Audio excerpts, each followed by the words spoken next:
far and welcome from the winter-washed vastness of this beautifully bedecked Kartavya Park in New Delhi. Republic Day greetings ring out to every Indian spread across the varied landscape of this bountiful nation, and of course to the multitude of Indians living around the world. Celebratory wishes from a country they can always call home. It's a chilly winter morning, but the warmth of thousands of hearts here seems to have coaxed an elusive sun out of hiding. This gorgeously groomed central boulevard, Kartavya Path, in all its avatars has, of course, over the years, with pride and patience, witnessed many such celebrations. And in a short while from now, after the arrival of the President of India, Srimati Draupadi Murmu, and our chief guest for today's parade, Mr. Prabowo Subianto, the President of Indonesia, the venue will echo with the sound of a booming 21 gun salute, the crisp march of boots, the magic of military music, flavorful renditions of regional tunes, and of course, the rumble of tanks and the reverberatory roar of fighter jets. So, lots to look out for, and so much to applaud, and an audience completely ready for this. Today, as we come together to celebrate our 76th Republic Day, our nation, the largest democracy in the world, also celebrates 75 years of allegiance to its constitution. A constitution born from the labor pains of a long struggle for freedom from colonial rule. A constitution holding in its embrace the hopes and dreams of a hugely diverse people, and a constitution that remains the fulcrum of our democracy, devotion, and development.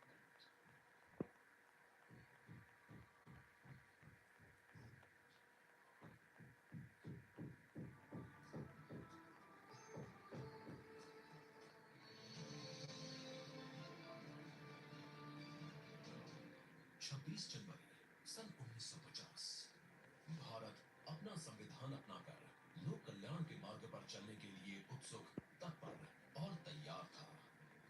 देश के संविधान को हमारी संविधान सभा ने 26 नवंबर सन 1949 को अंगीकृत किया था।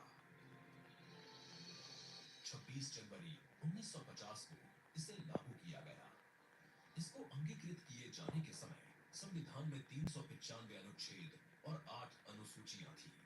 इसमें लगभग 1,45,000 शब्द थे, जिससे ये अब तक का सबसे लंबा लिखित राष्ट्रीय संविधान बन गया। संविधान की प्रस्तावना भारत को एक संप्रभु, समाजवादी, धर्मनिरपेक्ष और लोकतांत्रिक गणराज्य घोषित करती है और नागरिकों को न्याय, समानता और स्वतंत्रता का आश्वासन देती है। डॉक्टर भीमराव अंबेडकर को भारतीय संविधान का मुख्य रचनाकार माना जाता है।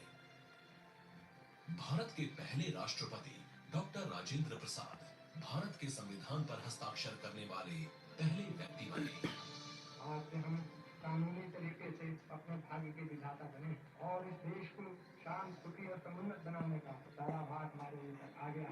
जो स्वराज हमने हासिल किया है वो खोखला रह जाएगा अगर हमने देश में रहने वाले सभी वर्ग, जाति और धर्म वाले लोगों में ये विश्वास पैदा नहीं किया कि वो यहाँ सुरक्षित है। भारत का संविधान न तो मुद्रित है और न ही टंकित, यानी न तो प्रिंटेड है और न ही टाइप किया हुआ, बल्कि इसे प्रेम बिहारी नारायण रायजादा ने हाथ से लिखा था। ये हिंदी और अंग्रेजी दोनों ही भाषाओं में हस्तलिखित और सुलेखित है। संविधान के हर पृष्ठ को शांति निकेतन के कलाकारों द्वारा सजाया गया। इसमें राम मनोहर सिन्हा और नंदलाल बोस जैसे कलाकार शामिल हैं।